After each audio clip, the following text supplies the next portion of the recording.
कार्यक्रम की इस दूसरे सत्र की शुरुआत करने से पहले वही क्रम में सबसे पहले मैं बुलाना चाहूँगा भारत नवनिर्माण अभियान के राष्ट्रीय अध्यक्ष श्री नीलेश ओझा जी कि वो आएँ और स्थान ग्रहण करें। तालियों के साथ एक बार फिर से। भाई तालियों में कमी मत छोड़ो, ऊर्जा के साथ काम करो, बहुत थोड़ा वक्त बचा है और ये अभियान निश्चित रूप से एक बड़ी लड़ाई इस देश में खींचेगा जो आगे चल के न्यू वर्ल्ड ऑर्डर के खिलाफ खड़ी होगी और भारत को सही मायने में असली आज़ादी दिलवाएगी। तो पूरे जोश और खरोश के साथ आप उपस्थित रहेंगे। और अब मैं बुलाना चाहूँगा अक्षय भाई को कि वो आएँ और मंच पर अपना स्थान ग्रहण करें। अक्षय भाई के लिए भी तालियों से आप बुलाइएगा।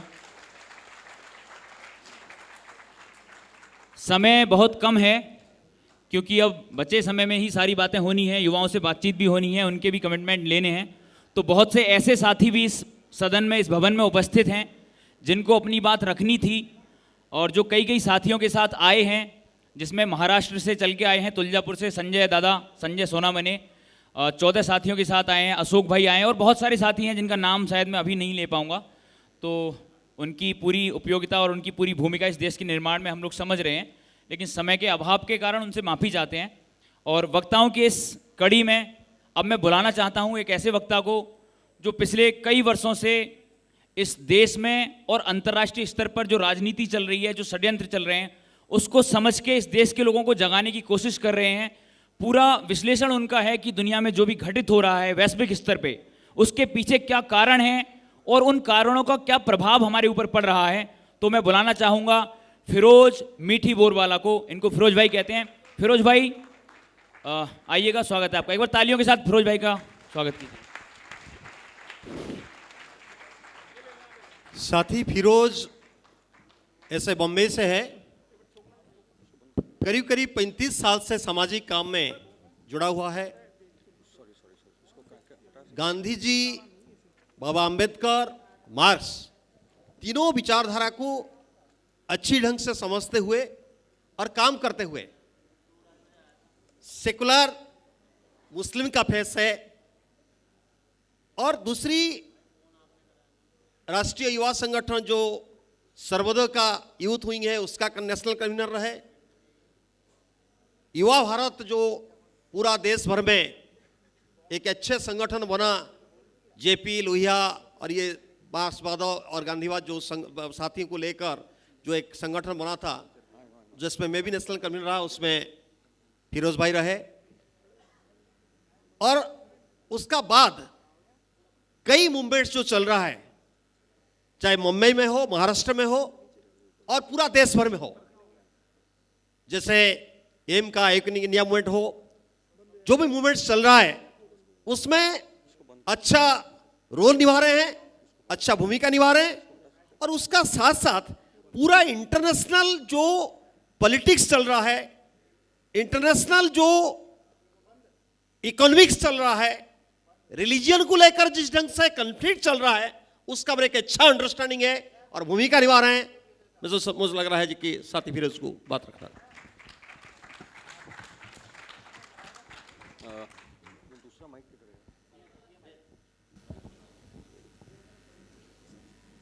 मेरे देशभक्त नौजवान क्रांतिकारी साथियों, ये ऐतिहासिक सम्मेलन में हम जो सब मौजूद है और ये हिस्ट्री बन रही हमारी आंखों के सामने, ये मैं 2 दिन से देख रहा हूँ कि कितने संयम से और कितने ध्यान से आप चीज़ें सुन रहे हैं, समझ रहे और ग्रहण कर रहे चीज़ों को।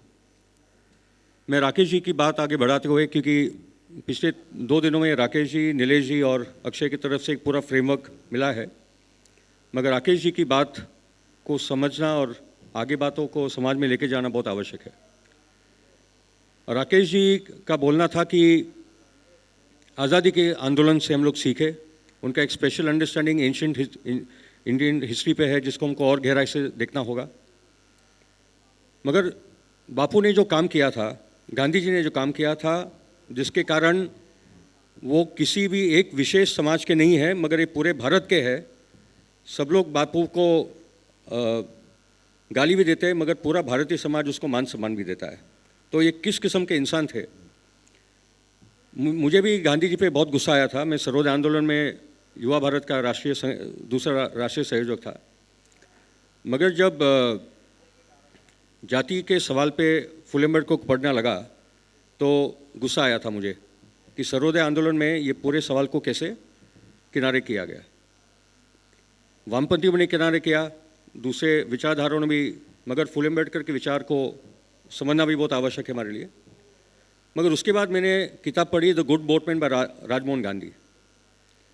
सवाल यह है कि गांधी जी के सामने जो बड़ी चुनौती थी वो अंग्रेज़ों को डिफीट करनी थी, और उसके सामने जो दूसरी चुनौती थी कि बार बार जो अंग्रेज़ इस देश को अलग अलग तरीके से बांट रहे हैं, वो देश की एकता को कैसे बनाना, सामाजिक एकता को कैसे बनाना, वो गांधी जी के सामने चुनौती थी।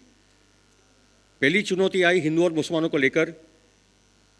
वो मैं मानता हूँ कि आज़ादी की लड़ाई में हम लोग विजय प्राप्त की, मगर उसमें जो डिफीट हुई हमारी, वो हमारा बंटवारा हुआ, और वही बंटवारे को चैलेंज करने के लिए गांधी जी निकलने वाले थे, जिसके पहले इनका खून हो गया था। दूसरा जो सवाल था गांधी जी के सामने कि समाज को बाबा साहब ने जो सवाल खड़े किए थे कि आज़ादी में हम तुम्हारे साथ हैं, मगर ये आज़ादी के बाद हमको क्या मिलेगा। तो वो आज़ादी की लड़ाई में जो जो कार्यक्रम बाबा साहब ने हाथ में उठाए थे, वो गांधी जी उसको लेने लगे। चाहे वो रोटी बेटी व्यवहार का बात हो या दूसरे भी जो जाति तोड़ आंदोलन के जो कार्यक्रम बाबा साहब ने दिए, वो सब गांधी बापू उठाने लगे। और ये आसान नहीं था। गांधी जी पे केवल 1948 में हमला नहीं हुआ था, 12 वक्त गांधी जी पे हमला हुआ था 1934 से, अगर हम देखेंगे।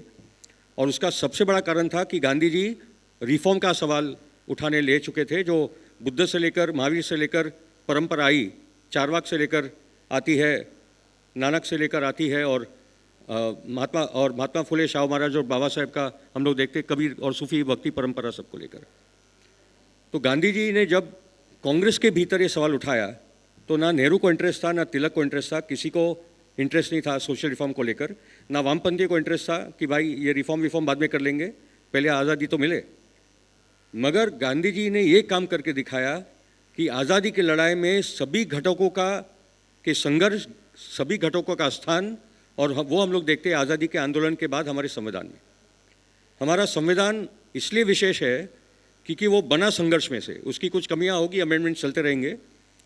भारत की लोकतंत्र इसलिए विशेष है क्योंकि हमारा आज़ादी के आंदोलन के दौरान हम लोग ने वो डिफ़िकल्ट क्वेश्चंस को एड्रेस किया, जिसमें भारत कैसे बनता।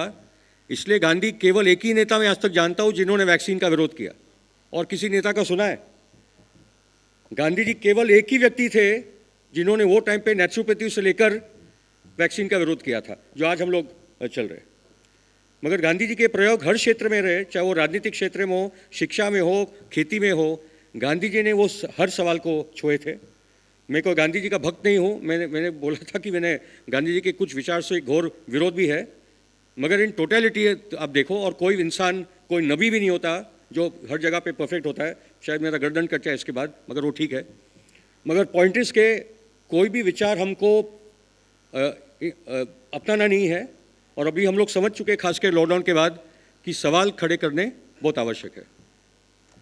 इसलिए आप देखोगे कि गांधी बापू 15 अगस्त को लाल किले पर नहीं थे, वो नवखाली में थे जहाँ दंगे चल रहे थे।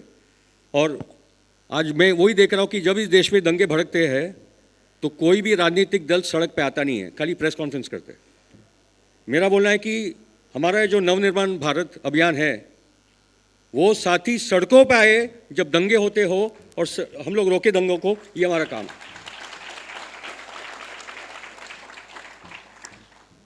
मगर उसी में तरफ आऊँगा कि एक है एकता की बात, मगर वो एकता की बात वो भी नहीं है कि हमारे समाजों में दिक्कत है उसके बारे में हम लोग ना बात करें। और अक्सर हम लोग बात नहीं करते हम लोग के धर्मों के बारे में। हिंदू और मुस्लिम दोस्त साथ में बैठेंगे, खाएंगे, पिएंगे, मगर धर्म की बात नहीं करेंगे कि मैं जो बोलूँगा, मेरे दिमाग में जो सवाल है मैं उसको बोलूँगा तो उसको चोट पहुँचेगी। उससे कोई हेल्दी समाज नहीं बनता। आपको खुलकर बात करनी पड़ेगी। एक हमारी हिपोक्रेसी है, हिपोक्रेसी के नाम पे, चाहे वो सेक्सुअल रिलेशंस की बात हो या धर्म हो, ये दोनों इश्यूज है जिस पे हम लोग बातचीत करते नहीं, और जिससे चीज़ें और भी बुरी होती रहती है। अक्सर रमज़ान या उस दौरान हम लोग इंटरफेथ गैदरिंग्स ऑर्गेनाइज करते हैं कि सर्वधर्म संभव की बात होती है और सभी लोग साथ में बैठो, अपने अपने धर्म के बारे में अच्छी बातें करो। धर्मों में अच्छी बातें हैं मगर धर्मों में बुरी बातें भी है। अगर मेरी जिम्मेदारी है 10 चीज़ें इस्लाम के बारे में अच्छी बात बोलना, तो एटलीस्ट 5 सवाल तो मैं खड़े करूँ इस्लाम के बारे में जिसके बारे में मुझे शंका है, जिसके बारे में मुझे डाउट्स है। ये मेरी हिम्मत होनी चाहिए, ये हम लोग करते नहीं। इसलिए मैं मुस्लिम रिफॉर्म का भी सवाल पे मैं थोड़ी बातें कर लूँ, क्योंकि मैं मानता हूँ कि मुस्लिम समाज अभी रिफॉर्म के तरफ बढ़ रहा है। हाल ही में हम लोगों ने 2 संगठन खड़े किए हैं, एक Indian Muslims for secular democracy, जो मेरी उम्र के बड़े लोग हैं वो ज़्यादा नहीं मिल पा रहे, मगर अभी हम लोग ने इंडियन सेक्युलर मुस्लिम यूथ मूवमेंट लॉन्च की है। अकबर शेख करके एक लड़का है, महाराष्ट्र का लेखक है, मराठी लड़का है, कि मुस्लिम नौजवानों में रिफॉर्म की बात हो, इस्लाम में जो रिफॉर्म के सवाल है, जो जेंडर के सवाल है, दूसरे भी सवाल है, उसको लेकर रिफॉर्म की बात हो। बहुत ही कॉम्प्लेक्स डॉक्यूमेंट है, हमको 2 साल लगे वो डॉक्यूमेंट तैयार करने के लिए, मगर अभी हम लोग समाज में जा रहे डॉक्यूमेंट को लेकर।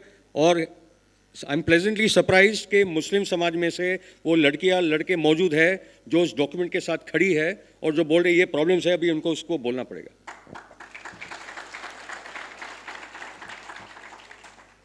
दूसरी 2 बातें, हम लोग जीते हाजी अली दरगाह का मूवमेंट।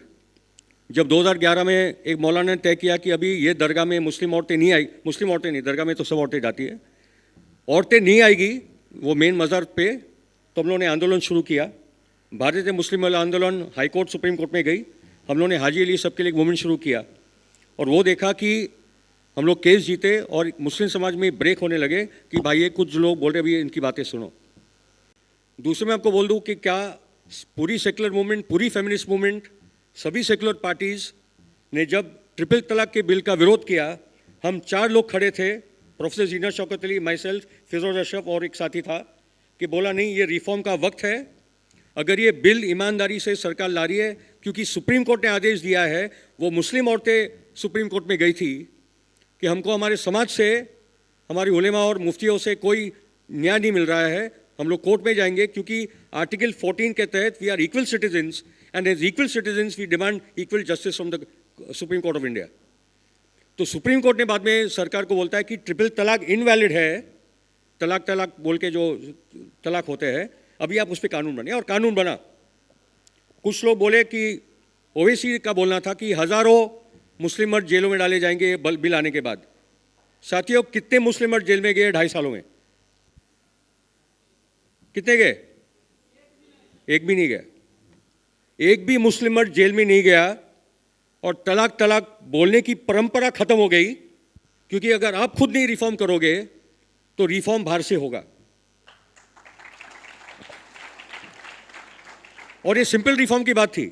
22 मुस्लिम मुल्कों में ये ट्रिपल तलाक की परंपरा ऑलरेडी खत्म हो चुकी है, बांग्लादेश और पाकिस्तान में खत्म हो चुकी है, मगर भारत के मुसलमानों में आज़ादी के बाद का ये जो पूरा पार्टीशन का मसला रहा, जहाँ इनसिक्योरिटी वगैरह वगैरह बढ़ती गई और जो रिग्रेसिव एलिमेंट से कम्युनिटी में बढ़ते गए, वो सब का एक परिणाम आया कि यहाँ ये कम्युनिटी यहाँ तक खड़ी है। मगर जब जब भी हम लोग रिफॉर्म की बात करते हैं, अभी मत करो, इसका फ़ायदा बीजेपी लेगी, आरएसएस लेगी, ये लेगा। भाई, there is never good time for reform. Baba Saheb को भी बोला गया, भाई रिफॉर्म बाद में करेंगे, पहले आज़ादी ले लो। बाबा साहेब बोले पहले समाज का रिफॉर्म होगा, मैं आज़ादी के आंदोलन के साथ हूँ। तो रिफॉर्म, और यही औरतों का भी सवाल था आज़ादी के आंदोलन के दौरान। आज़ादी के आंदोलन के दौरान गांधी जी के सत्याग्रह और अहिंसा के मार्ग के कारण जितनी औरतें जुड़ी और जो आंदोलन को ताकत मिली, इसलिए एक बहुत बड़ा आंदोलन वेस्ट में चलाना पड़ा इक्वल वोटिंग राइट्स के लिए। भारत में उसकी ज़रूरत नहीं पड़ी, क्योंकि औरतें ऑलरेडी वो आंदोलन की पार्ट थी, आज़ादी के आंदोलन की पार्ट। तो आज़ादी मिला तो ऑटोमेटिक वोटिंग राइट्स उनको मिल गई थी। नाउ द पॉइंट कम साथियों कि ये अभी ये जो नुपुर शर्मा वाला मैटर हुआ है, उसके बाद I go to the new world order and so on and so forth. मगर ये डिफिकल्ट इशूज है जिस पे हम लोग बात करनी पड़ेगी। साथियों, 3 मुद्दे हैं in terms of freedom of speech. 2 में हम लोग अग्री करेंगे, तीसरा वाला बहुत प्रॉब्लमेटिक है। एक है the right to critic, you can critic religion, political parties वगैरह वगैरह, द राइट टू क्रिटिक, मैं उसकी निंदा कर सकता हूँ, उसमें हम लोग सब अग्री करेंगे। सामने वाला भी बोलेगा नहीं, दैट इज़ फाइन। दूसरी जिस पे हम लोग अग्री करेंगे कि आपके स्पीच से नफरत और हिंसा की बात नहीं आनी चाहिए, ठीक है, call to violence, call to hatred, वो नहीं होना चाहिए। तीसरा जो मामला है द राइट टू ऑफेंड, कि मैं मेरी जब बात बोलूँगा तो आपके हृदय को चोट पहुँची है, आप ऐसा मत कृपया बोलिए। ये अगर यही मापदंड है, स्टैंडर्ड है हमारा डायलॉग का, तो इस देश, इस समाज में, दुनिया में आप एक दूसरे से बात ही नहीं कर पाएंगे। क्योंकि मैं कौन सी बात बोलूँगा और आपको कहाँ चोट पहुँचेगी उसका कोई बैरोमीटर नहीं है, कोई थर्मोमीटर नहीं है। सो द पॉइंट इज, मैं बोलता हूँ the right to offend is if right of freedom of expression. मैं क्या बोल रहा हूँ समझ लीजिए। मैं जो बात बोल रहा हूँ, अगर आपको ऑफेंड होता है तो भी वो मेरा फ्रीडम ऑफ एक्सप्रेशन का अधिकार है। आप जो बात बोलते हैं, अगर मुझे ऑफेंड होता है, वो आपका फ्रीडम ऑफ एक्सप्रेशन का अधिकार है। तो बोलते हैं यार तुम तो ऐसी बात कर रहे हो, तुम तो ऑफेंड करोगे और तुम बोल रहे हो फ्रीडम ऑफ एक्सप्रेशन। तो मैं उनको बोलता हूँ, खास करके धार्मिक लोगों को, चाहे वो किसी भी धर्म के हो, कि राइट टू ऑफेंड तो आप लोग ने ऑलरेडी ले लिया है। सभी धर्म ग्रंथों में ऐसी बातें हैं जिससे दूसरे लोग ऑफेंड होते हैं। तो मुसलमान बोलते हैं यार कौन सी बात तुम कर, कुरान में कौन सी ऐसी बात है, गीता में कौन सी बात है, महाभारत, रामायण, वेद, उपनिषद, पुराण, ओल्ड टेस्टमेंट। मैं बोला सब जगह है, और सब जगह ये चिंतन से बाहर बात निकली है। बोलता है प्रूफ दो। मैं बोलता हूँ काफिर शब्द है कुरान में, उससे लोगों को बुरा लगता है। बोलता है कि क्यों लगना चाहिए, क्योंकि आप उनको डिसबिलीवर बोल रहे हो, वो अल्लाह में नहीं मानते तो डिसबिलीवर है। तो मैं बोलता भाई सबका अपना धर्म है। पॉइंट इज साथियों, जिस पे मैं आ रहा हूँ, कि भारत में जो हमारे 4 बड़े धर्म हुए, और खास करके हिंदुज़म, जैनिज़म, बुद्धिज़्म, वो सब में वो स्ट्रगल्स हुए, विचारों का स्ट्रगल होता है। पहले बोला होगा कि वो अंतिम मार्ग है, एक्चुअली भारत में वो कभी अंतिम मार्ग वाली बात आई नहीं। मगर जो एब्राहमिक रिलीजन्स है, इस्लाम, क्रिश्चियनिटी, जुडाइज्म, सब अपने आप को अंतिम सत्य मानते हैं। और जब अंतिम सत्य मानते हैं तो वहाँ से सुप्रीमेसिज्म का प्रॉब्लम आता है, और वहाँ से फैशनिज्म का प्रॉब्लम आता है। Please understand what I am saying. These are very difficult things what I am saying, but अभी ये बोलने का वक्त आ चुका है। इसलिए ये सिर्फ केवल टॉलरेंस का सवाल नहीं है कि मैं मेरे मजहब और तुम तुम्हारे को टॉलरेट कर लो। टॉलरेट क्या होता है? एक कचरे का ढेर होता है, उसको मैं घर के बाहर टॉलरेट करता हूं। Tolerate is a very weak word, it is what mutual respect. मगर म्यूचुअल रिस्पेक्ट के आगे की मैं बात बोलूंगा, एक्सेप्टेंस की बात। Acceptance, can Muslims accept as Christians have now? Christianity को 2000 साल लगे ये बोलने के लिए that there is salvation outside the church. 2000 साल लगे, क्योंकि उसके पहले ये बात थी कि जो ईसा में मानता है वो जन्नत जाएगा। ओल्ड टेस्टमेंट उससे भयंकर बात थी। ओल्ड टेस्टमेंट की जो 5 किताबें, उससे ज़्यादा हिंसक किताबें दुनिया में नहीं है, क्योंकि वो जो कंसेप्ट है ओल्ड टेस्टमेंट में, वो एक ट्राइबल गॉड का है, the god of the Jews of the 12 tribes of Israel. Jesus आके वो ट्राइबल गॉड को एक यूनिवर्सल गॉड बना देते। और कुरान में भी वो बात आती है, रबुल आलमीन, रबुल मुस्लिमीन की बात नहीं होती, god of the universe. But then there are issues with in each of this text. तो 2000 साल लगे क्रिश्चियनिटी को भी आने को कि there is salvation outside the church. इस्लाम को अभी वो वक्त है, मगर अभी से बोलेंगे तो फिर वो बात आएगी।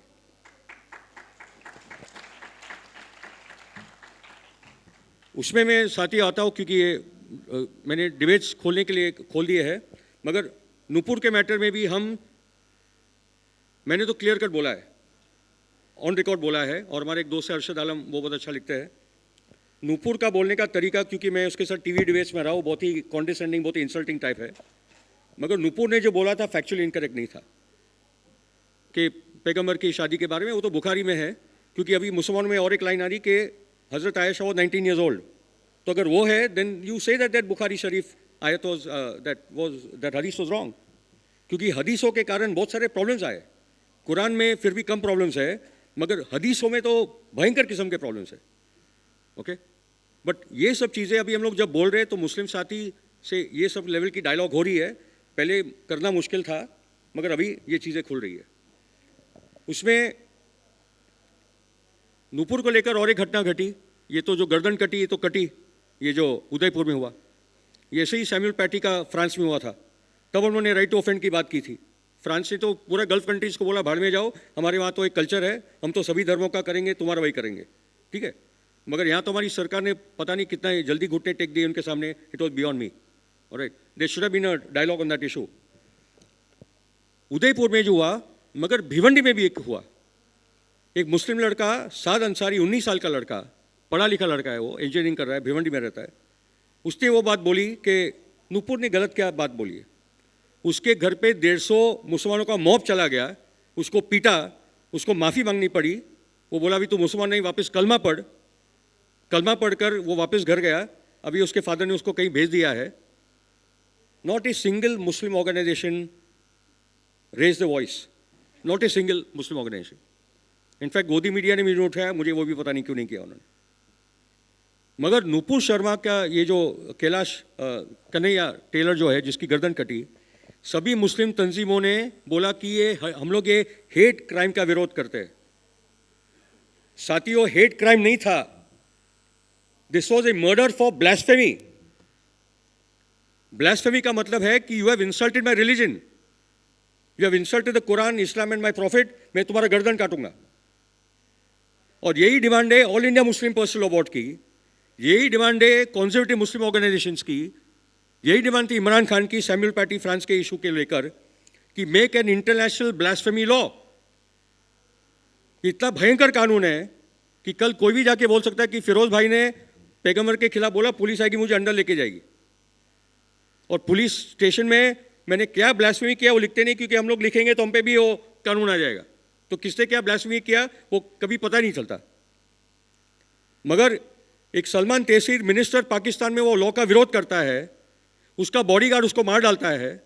सलमान तहसीर के जनाजे पे 10 लोग नहीं आते डर के कारण, और वो जो जिसने मारा था उसके वहाँ 2.5 लाख लोग आ जाते। There is a serious problem here, there is a serious problem. और अगर हम लोग अभी नहीं बात करेंगे तो बहुत देर हो जाएगी, वैसे ही बहुत देर हो चुकी है। मगर अभी ये संघर्ष मुस्लिम समाज के अंदर भी हम लोगों ने जारी कर दिया है। और मेरा बोलना है कि उस किस्म के नौजवान, उस किस्म के मुसलमान जो इस विचार के साथ है, they need to be here, उनको आप प्लेटफॉर्म दीजिए, वरना ये लड़ाई अकेले नहीं लड़ पाएंगे, बहुत मुश्किल लड़ाई है। ठीक है, अभी मैं 2 विषयों के सामने कम समय में अपनी बात रखूंगा। एक है आज का भारत जिसमें हम लोग जी रहे हैं। मैं मानता हूं we are in the 1930s 40s Germany, we are living in the Nazi period, let us be very clear on that. क्योंकि जब सीए का कानून आया तब उन्होंने जो ऑगस्ट क्रांति मैदान में जो कॉल दिया था, पूरे देश भर का कॉल था 19 दिसंबर, जब राम प्रसाद बिस्मिल, रोशन सिंह और अशफाकुल्ला को शहादत मिली थी 1927 में। इसी किस्म के कानून 1933 के बाद हिटलर बनाते गया और जूस को टारगेट करते करते वो 2वें नंबर पर लाया, और बाद में we know where it went. Today the issue for Muslim genocide is actually being discussed worldwide. और अभी ये जो पूरा सिचुएशन बनाया जा रहा है रोज हमारे मीडिया के माध्यम से, और रोज Nupur Sharma was no fringe, she was the spokesperson of BJP. और उसका उनके प्रयाग से जो वो जो यति नरसिंहानंद वगैरह है जो बोला कि 20 लाख मुसलमानों को मार डालो, उस किस्म के कॉल ओपनली आ रहे हैं और हमारे प्रधानमंत्री उस पर चुप है। आप बाइडेन और ओबामा को कितने भी बोल दो, मगर अगर ऐसी कोई रेस राइट होती है, रेस मर्डर होता है, तो वहाँ प्रधानमंत्री प्रेसिडेंट का तुरंत बोलता है। हमारा प्रधानमंत्री कुछ बोलता नहीं है और वो चलते रहता है। We are in the 1930s 40s Germany, Nazi Germany, which is a fascist state. And what is fascism? Fascism is when corporate power controls state power. When corporate power fuses with state power, that is fascism. और अगर उसके साथ majoritarian धर्म का fascism आता है तो that cocktail is very dangerous, which we see in Germany. क्योंकि हिटलर का नाजीवाद था, मगर कैथोलिसिज्म का भी एक बड़ा रोल था जूस का जेनोसाइड करने में। Are we approaching that stage? I think we are, and that is why we need to talk about it. उसके साथ साथियों, इस लड़ाई को अगर लड़ना है जो हम लोगों ने गांधी बापू से सीखा और आज़ादी के आंदोलन से, क्योंकि सुभाष चंद्र बोस की सेना, सुभाष चंद्र बोस के विचार, भगत सिंह के विचार और गांधी जी के विचार वो अलग थे, मगर वो एक थे।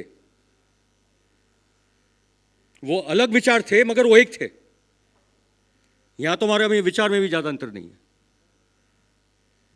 तो आज़ादी के आंदोलन में अलग अलग धाराएं रही, मगर वो एक कैसे रहे, वो सुभाष चंद्र बोस ने एक ब्रिगेड का नाम गांधी जी दिया, मौलाना आजाद दिया, नेहरू दिया, भगत सिंह को लेकर भी जो राकेश जी ने जो बातें रखी, मगर ये इतिहास में हम लोग को और जाना होगा।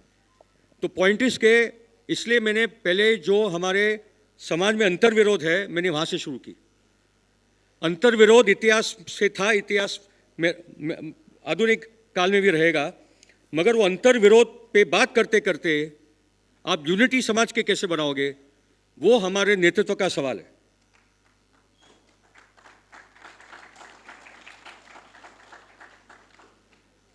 और इसलिए साथियों कि एक गुड न्यूज़ है, एक गुड न्यूज़ ये है कि रशिया वर्सेस नेटो की वॉर, ये यूक्रेन वाली वॉर नहीं है, ये रशिया वर्सेस नेटो के वॉर के बाद एक मल्टीपोलर वर्ल्ड बनती जा रही है, जिसमें डॉलर की हेजेमनी पीछे हट रही है। जिस यूरोपियन और अमेरिकन सिविलाइजेशन ने दुनिया पे पिछले 500 साल से राज किया था, अभी एशिया का राइज हो रहा है, क्योंकि रशिया इज 2/3 एशिया। रशिया को यूरोपियन कंट्री थोड़ी है, 2/3 रशिया तो हमारे वहाँ का है, एशिया का है। और अभी और यूरोप, अभी रशिया भी समझ गया है, और उनके जो एक आइडियोलॉग है अलेक्जेंडर डुगिन बोला कि रशिया की बहुत बड़ी गलती रही कि हम लोग हर बार यूरोपियन कल्चर, यूरोपियन परंपरा उसके साथ जेल करने लगे, मगर अभी हम लोग समझ गए वो हमको कभी एक्सेप्ट नहीं करेंगे, क्योंकि यूरोप और अमेरिका का टारगेट रशिया है, चाइना है, इंडिया है। ये 3 बड़े देश बचे हैं जिनको उनको तोड़ना है। यूरोप के जितने देश है एक भाषिक है, तोड़ डाला है सबको भाषा के आधार पर। भारत को भी उर्दू और हिंदी के भाषा पे तोड़ डाला, बांग्लादेश को तो टूटा, वो टूटना था उनका। मगर ये जो विविधता है वो हमारी ताकत है कि हमारी कमजोरी है, ये हमको तय करना है। अगर ये हमारी कमजोरी है तो आने वाले 20-50 साल में हम लोग को भी तोड़ डालेंगे, मगर हमारी ये ताकत है तो ये ताकत को पहचानो, और ये ताकत को कैसे बचा के रखोगे, उसको कैसे मजबूत करोगे, वो हमारी चैलेंज का सवाल है। Now coming to the Russia NATO matter, पहले बहुत लोग कंफ्यूज हो गए, रशिया ने वॉर कर दिया है। साथियों, ये वॉर 2014 से चल रही है। 2014 जब एक कू हुआ था यूक्रेन में और पोरोशेंको को लाए थे अमेरिकन, और डॉनबास जो एथनिक रशियन पॉपुलेशन है उस पर जो वॉर शुरू हुई, उसके बाद क्राइमिया टोटली गया, क्योंकि 90% Crimea is Russian and Donbas is ethnic Russian. 30 to 40% of Ukraine is Russian speaking actually. 2014 के बाद 14,000 एथनिक रशियंस मारे गए, और फाइनली अभी जब यूक्रेनियन आर्मी डॉनबास पे हमला करने वाली थी, नेटो का पार्ट करने वाली थी और न्यूक्लियर मिसाइल जाने वाले थे यूक्रेन, तब जाके रशिया ने काम किया है। और ये वॉर के बाद इतना क्लियर हो गया है, number 1, American sanctions have not been able to destroy Russia, Russia has become stronger. तालियां साथियों। Second part is more important. दुनिया की 85% कंट्रीज जो एशिया, अफ्रीका, साउथ अमेरिका में है, सबको अमेरिका ने बोला सैंक्शन डालो। वो हम लोग बोले, including the current Modi government, that this is a European war. हमारा क्या लेना देना भाई, तुम्हारा रशिया का मामला है, मैं क्यों तेल ना खरीदूं, और तुम तो तेल गैस ले ही रहे थे। तो ना अफ्रीका झुका, ना एशिया झुका, ना साउथ अमेरिका, ना सेंट्रल अमेरिका झुका, and today the third world is rising again.